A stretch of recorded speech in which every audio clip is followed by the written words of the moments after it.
Porque agora eu vou diretaço falar com essa fera, esse monstro que vai estar aqui com a gente hoje, que eu estava falando para vocês ainda há pouco, que ele é realmente uma autoridade em educação financeira, que é o Leandro Trajano. Leandro, você já está por aí? Quero saber tudo, Leandro. Eu disse para o pessoal que você ia quebrar tudo aqui hoje, porque você é um especialista no assunto. Deixa eu apresentar melhor o Leandro Trajano. Ele é formado em administração, palestrante, colunista de vários jornais, sites, TV. O cara é midiático, está em todas as plataformas. E ele viveu em outros países já há muito tempo, né? Além do Brasil, é claro. E desde 2013 ele está aí super dedicado a planejamento, a educação financeira, finanças pessoais, também para casais, gostei dessa parte. E também é escritor, empreendedor, investidor e personal financeiro. E aí a gente estava falando aqui, no começo do programa, Leandro, que a gente está vivendo num mundo de muita crise econômica, porque estava todos nos reportes, né, nas pesquisas, que a gente ia encarar isso, pelo menos por 2, 3 anos depois da pandemia. Aí veio a guerra, aí veio o oportunismo das pessoas, de todo mundo está sabendo que está alto mesmo, vamos aumentar mais um pouquinho. E a gente está perdidaço. A gente já não era bom na área de educação financeira e agora ficou pior ainda. E aí eu vou passar a bola para você e a gente quer saber tudo. Muito obrigada pelo teu tempo. Você vai estar aqui em Teresina amanhã falando para muita gente, né? Mas a gente não é besta nem nada, já trouxe você, né, para conversar com a gente. Tudo bem com você? Oi, Maia, tudo bem? Boa noite, muito bom estar aqui com você, com todos que estão acompanhando a gente agora, está tudo ótimo e que energia boa. E sim, né, com a pandemia só demandou, né, pediu para que a gente pensasse mais, para que a gente parasse mais, para olhar para dentro, para nossas atitudes, né, como pessoas, como profissionais também no dia a dia, e para o empreendedor. E além do empreendedor, claro, para aquela pessoa também que precisa cuidar melhor do seu dinheiro. Porque a gente passou a perceber que sim, a gente precisa de uma reserva de emergência, precisa dar uma atenção para a nossa saúde financeira. É isso então. Olha, a pandemia foi tão boa para você, eu estava falando que a pandemia também foi de oportunidades, que você escreveu, só nos primeiros meses, 5 livros que ainda estarão disponíveis. Cadê esses livros? 5 livros de uma só vez nesse período pandêmico, Leandro? É sério isso? Verdade, e eu conversava hoje numa palestra que eu dei de manhã cedo, né? Poxa, quem escuta isso, Maia, deve pensar, esse cara não fez nada, não deve ter filho em casa, não deve ter tumulto, acho que parou a vida para escrever, né? Não, de jeito nenhum. Tinha esse contrato com a editora, é um projeto fantástico, né? Que vai impactar várias escolas nos 4 cantos do país. São livros voltados para a educação financeira na escola, para o ensino fundamental 2 e para o ensino médio. Então, vão ter livros para os alunos, livros para a família e livro para outra ponta, que é para capacitar, para orientar um pouco mais o professor quanto a esse conteúdo que é tão relevante, para que ele possa levar isso com mais segurança para a sala de aula. Dessa forma, a gente atinge os 3, o aluno, a família e o professor. Ensino Fundamental 2, ensino médio. Então, no decorrer do ano, a gente deve estar com eles aí já prontos para poder estar entrando, sim, pouco a pouco nas escolas. Então, tem muito trabalho, sim, muita coisa. Afinal, a gente é carente. A gente é órfão quando se fala de finanças pessoais e educação financeira, né? A gente não tem tanto tempo que se dedica a isso, as pessoas ainda deixam muito de lado. Só que isso termina por impactar e muito no dia a dia. Afinal, se eu não estou gerindo bem as minhas finanças, se eu sou microempreendedor individual, se eu tenho um negócio, isso termina por impactar. Impacta o meu relacionamento, o dia a dia com minha família, a minha produtividade, a minha atenção com o negócio, a minha saúde. Por isso, cuidar do nosso dinheiro, cuidar da vida financeira da gente e, claro, também das finanças do negócio para quem é empreendedor, para quem tem o seu negócio, é fundamental. Caso contrário, começa assim a afetar a saúde, o dia a dia, e tem várias formas da gente procurar cuidar melhor e dar uma atenção para virar o jogo e suprir essa carência que a gente tem. Você sabe que eu já gostava de você e agora com esses livros voltados para o ensino médio e o Fundamental 2, eu virei mais fã, porque quando o ensino médio foi pensado em 2014, que todos os professores do Brasil apostavam que não ia dar em nada, e aí ele começou a valer esse ano com o primeiro ano, né, do ensino médio, para o desenvolvimento de habilidades. O grande lance, a grande parada é desenvolver as habilidades dos alunos para que eles fiquem mais aptos a estarem no mercado de trabalho. E aí a gente sabe que a escola privada ela tem um caminho, algumas por causa do PISA, algumas outras por causa da universidade, que também precisa ser transformada, e outras que vão para o ensino técnico, que é a escola pública, que é a realidade em muitos países, muitos lugares fora do Brasil, muitos outros países. E aí a educação financeira sempre foi uma coisa que era algo que a gente não tinha acesso na escola, em casa a gente não tinha essa educação financeira. E eu acho que esse século traz para a gente a real de que se a gente vive e a gente compra algo e a gente tem projetos de vida, a gente precisa entender dessa educação financeira. Quais são os pilares disso? Antes da gente passar para as empresas, vamos falar um pouco da vida das pessoas, desse personal financeiro monstro que está aí do outro lado, que pode dar dicas para a gente. Pois é verdade. A gente precisa perceber, né, a importância que isso tem, o quanto pode afetar a nossa vida, e que sim ou sim, a gente precisa dedicar tempo para cuidar das nossas finanças. Independente de você que está nos assistindo agora aí, pode dizer, mas eu não tenho nem tanto dinheiro, o dinheiro só dá para pagar as contas e muito mal. Justamente, se você se dedicar um pouco mais, dedicar tempo, é possível virar esse jogo e começar a se reorganizar.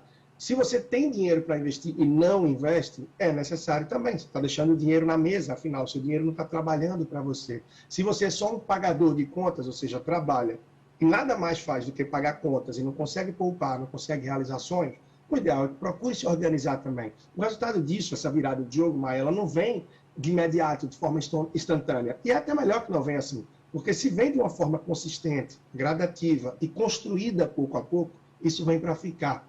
Caso contrário, se vier com muita velocidade, termina sendo muito mais similar àquela pessoa que faz uma dieta, perde peso rápido, poucos meses depois o peso voltou. É aquela pessoa que se organiza, que tenta virar esse jogo, mas que logo, se ela força a barra e quer cortar tudo de uma vez, termina não conseguindo evoluir depois, estando no buraco de novo. Então, com consistência, consegue-se avançar. E, para isso, alguns pilares, como você tocou, são bem relevantes.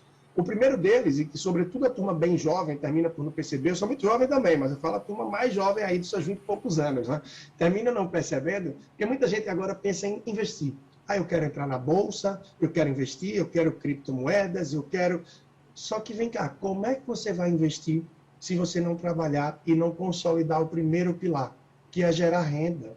Você vai investir o quê? Com base em quê? Você vai vender alguma coisa que pai e mãe tem? Você vai vender a roupa que você tem? Então precisa trabalhar. O trabalho é a fonte, é a base para tudo. É o maior gerador de riqueza. Riqueza intelectual, riqueza de relacionamento e financeira também, seja lá o que você considere riqueza. Mas a riqueza parte do trabalho duro, dia a dia. Então, gerar renda é essencial. O segundo pilar é gastar bem. Não adianta você gerar renda e gastar tudo que ganha. Ou gastar mais do que ganha. Porque, acredite, 6 a cada 10 brasileiros fazem isso. Gastam mais do que ganham. Ou estão se endividando, ou queimando gordura que tem, ou seja, alguma reserva que fizeram. Então, o primeiro pilar é gerar renda. O segundo é gastar bem, gastar de forma consciente. Se você consegue gerar renda e gastar bem, você vai conseguir poupar. E esse é o terceiro pilar. É você conseguir se organizar para que você consiga poupar mais. Se você gera renda, gasta bem, tem consciência, se organiza, poupa mais, você vai estar pronto para investir. E verdadeiramente investir. Pouco a pouco você vai conseguir investir melhor e fincar, não é? Um futuro muito mais promissor, muito mais próspero, através desses 4 pilares. A gente tem uma nova geração de pessoas no mundo, né? A Alfa está aí, a minha sobrinha é a geração Alfa, aí tem os Y, as letrinhas todas, né? Mas, enfim, a maioria de nós que tem já essa energia produtiva, essa capacidade de rodar esses pilares que você menciona, a gente precisava ter uma casa própria, a gente precisava ter bens imobilizados ali, né, para a gente poder investir. E a gente sente que o brasileiro ele tem essa dificuldade de enxergar novas formas de investir. Porque ao mesmo tempo que a educação financeira se torna cada vez mais acessível com trabalhos como o seu, que é incrível, você é um evangelizador de educação financeira, da boa educação financeira, a gente também não tem contrapartida essa escola, essa educação de como investir mesmo, né? Tanto que as criptomoedas vieram e estão até em crise agora, mas enfim, tem crise para tudo, é cair e levantar, eu acho que elas voltam mais fortes, não tem crise. é um transatlântico que não vai parar, né? Não tem como as criptos pararem, é um caminho sem volta. Mas, assim, a gente não tem essa educação de como investir na bolsa, investir de que modo, porque parece um clubinho, entendeu? E essa informação não chega até as pessoas. Então, no que investir hoje, se você consegue cumprir esses 4 pilares que você menciona? Esse é um grande ponto, é muito importante essa sua pergunta, esse seu questionamento, né? Porque a grande pergunta que as pessoas fazem, aquela pergunta do milhão, né? A pergunta de 1 milhão, é aonde eu coloco aquele X que eu poupo todo mês? Olha, eu recebi o dinheiro que eu vendi o carro da minha avó, que tinha um seguro e faleceu, em que produto eu invisto esse dinheiro? Mas a grande pergunta de 1 milhão é equivocada. Essa pergunta do 1 milhão não é a ideal, que é o que muita gente faz, entende? É bem na linha do que você falou. Eu preciso tratar investimentos, eu preciso entender melhor, mas não pensar no produto de investir. Eu preciso ter essa educação financeira que você falou. E o destino que você estava dando, eu acho que era bem certinho para esse meio. Eu tenho que entender um pouco melhor o perfil, que geração eu sou, quais são meus objetivos, e não no produto que eu devo investir. Ou seja, eu devo pensar um pouco na estratégia do investimento. E aí eu vou simplificar para vocês, tá? Porque a estratégia do investimento parece meio poético, meio distante. Mas a gente tem que estabelecer alguns pontos que são básicos. Como, por exemplo, qual é o meu objetivo com esse dinheiro que eu poupo todo mês? É para uma viagem que eu quero fazer lá na frente? É para comprar o meu primeiro carro, trocar o carro, reformar a casa? É o tal do porquê, né, Leandro? É o tal do porquê, né? Quando começa pelo porquê. Comece pelo porquê. Por que eu quero poupar isso? Qual é o meu objetivo? Depois, qual é o seu perfil de investidor? Você é conservador? É moderado? É arrojado? A maioria das pessoas que poupam se denominam, né, se intitulam conservadores. E por isso dizem, é por isso que eu deixo meu dinheiro na poupança porque eu sou conservador. Perdão, mas é mentira. Por quê? A pessoa não deixa o dinheiro na poupança porque é conservadora.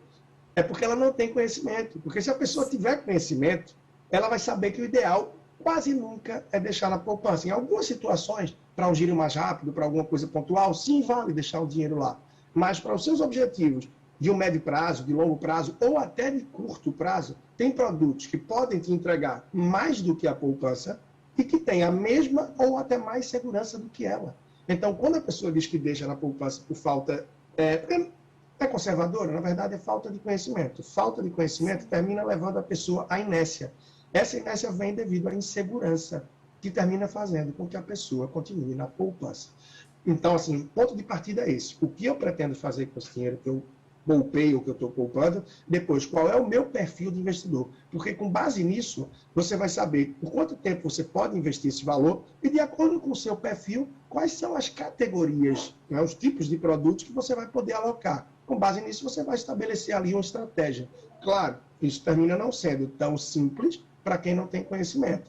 Mas aí você pode começar com alguns produtos que vão além da poupança e que vão te ajudar. Tesouro Direto é extremamente seguro. Você pode procurar algumas corretoras ou bancos de investimentos que normalmente oferecem melhores produtos e alternativas do que os grandes bancos. E, claro, procurar também um pouco de conhecimento. É isso que vai te dar a base para que você tome decisões mais acertadas. Só finalizando, quem está começando, o ideal é que nunca entre em produtos de tanta volatilidade, como os produtos que estão na Bolsa de Valores, que são ações, ETFs, enfim, tantos que eu não vou intitular aqui para não tomar muito do nosso tempo, e criptomoedas, por exemplo.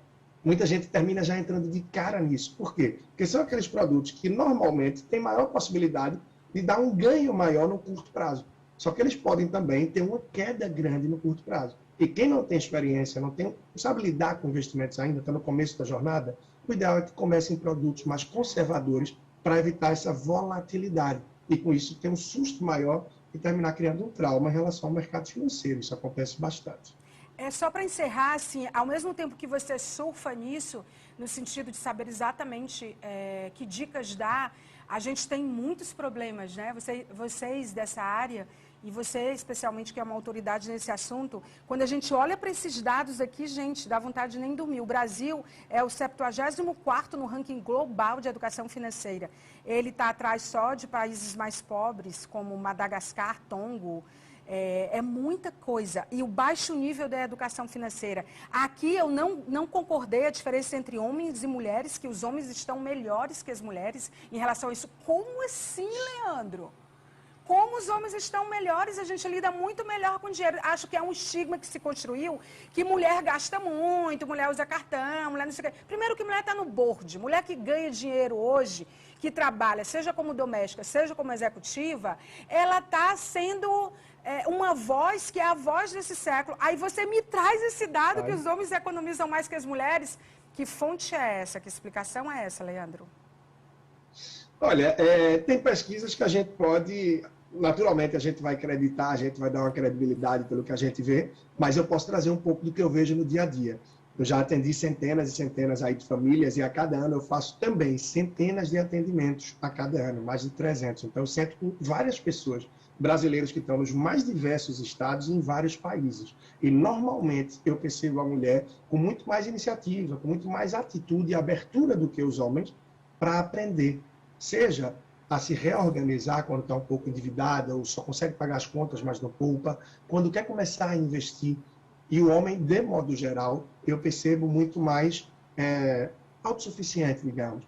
Deixando um pouco de lado, eu sei fazer. Mas o arquétipo feminino leva isso para o outro lado. Já já essas pesquisas serão atualizadas e você escreve o que eu estou falando. Porque o arquétipo não nos deixa, feminino, fazer tantas bobagens dessa forma. Até porque a maioria das mulheres está sustentando a própria casa e os filhos, com o marido dentro de casa ou não.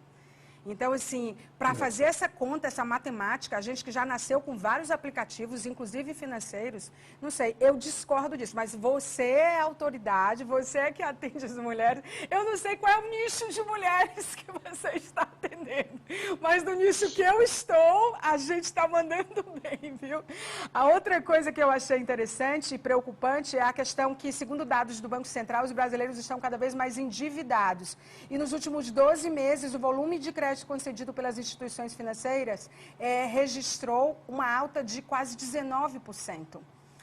Essa questão das dívidas pega mesmo, porque as pessoas se perderam e por causa da crise também, né? Acho que a gente fica tão impactado e não se prepara. Estava todo mundo dizendo que ia rolar uma crise, que vai durar 2, 3 anos. Depois da pandemia, a gente vai estar livre lá em 2015, 2016, mas ninguém se prepara. Nem o pequeno, nem o médio, nem o grande, nem as empresas. Dicas para a gente encerrar a nossa entrevista sobre isso. A gente tem que ser cauteloso, né? Por mais que a pessoa seja mais arrojada, que tenha um perfil, seja nas finanças pessoais ou para casais ali familiares, a pessoa tem um perfil mais arrojado, seja você que tem um negócio, ok, pode ser arrojado sim, mas a gente precisa em paralelo ter algumas seguranças, alguns pontos financeiros que vão dar mais tranquilidade para que a gente possa seguir. Então, o que eu posso dizer é, tem uma reserva de emergência? Maravilha. A partir do momento que você tem uma reserva de emergência, o que é isso? É aquela reserva que varia de 6 a 12 meses de suas despesas mensais. Você gasta 2 mil por mês, precisa ter de 6 a 12 vezes isso daí. Aí vai depender do perfil, da família, etc. Então, se você tem essa reserva de emergência, você pode começar a dar passos mais ousados, porque você tem um colchão de segurança que vai te dar tranquilidade. Isso no lado familiar, no lado pessoal. No lado empresarial, independente do tamanho do teu negócio, é necessário ter um capital de giro. Seja aquela pessoa que é um MEI, seja a pessoa que é um pequeno empreendedor, é ter um capital de giro que faz o negócio se movimentar, mesmo quando você está com alguma dificuldade na pessoa física e você tem uma reserva nesse teu negócio que permite ele continuar funcionando ali de alguma forma. O ideal é que esse capital de giro permita pagar, sustentar aquele negócio por média de 3 a 4 meses, a depender do perfil, até um pouco mais. Como assim sustentar o negócio?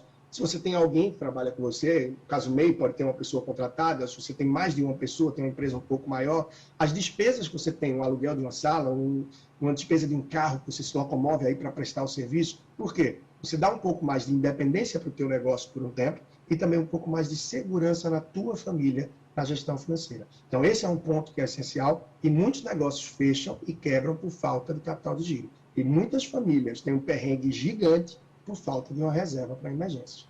É isso que eu posso falar. 6 a 12 vezes. Eu anotei isso aí. Não é fácil. Eu tenho um cheque para fazer. Essa semana eu tenho um cheque para fazer o quanto está faltando. Desses 6 a 12 vezes. Gente, anota aí, de 6 a 12 vezes o que você tem mensalmente. Né? Então, assim, é esse colchão que ele está falando. Leandro, eu por mim ficava falando desse assunto porque eu acho que a gente super precisa. Hoje você é só nosso, amanhã você vai estar em Teresina. né? Você vai falar para muita gente num evento do Sebrae grande que eles estão fazendo, e você é um dos convidados mais esperados, né, para esse evento de amanhã, porque tem pequenos, micro e pequenos empresários, MEIs, né? Então, assim, muita coisa para trocar amanhã. Muito obrigada pelo teu tempo. Daqui a pouco você afivela as malas e vem, porque chegar aqui não é simples não, tá? Tá bem, eu agradeço demais, Maia, para todos que acompanharam a gente agora, que vão ver depois também, porque deve estar disponível aí na gente. E um grande abraço para você, para toda a sua equipe. E amanhã eu vou estar aí pertinho, sim. Sem sombra de dúvidas, vai ser fantástica essa palestra, esse momento. Quem está acompanhando aí, procura se inscrever, chegar junto, é gratuito. Vai ser lá na sede do Sebrae, aí em Teresina. É isso então, um grande abraço. Um abraço, querido. Obrigada pelo teu tempo. Foi ótimo. Que entrevista ótima, né, gente? A gente tem que fazer mais entrevistas como essa, porque as pessoas estão precisando, nós estamos precisando, né? A gente precisa ser despertado em relação a várias coisas, principalmente em relação às finanças, né?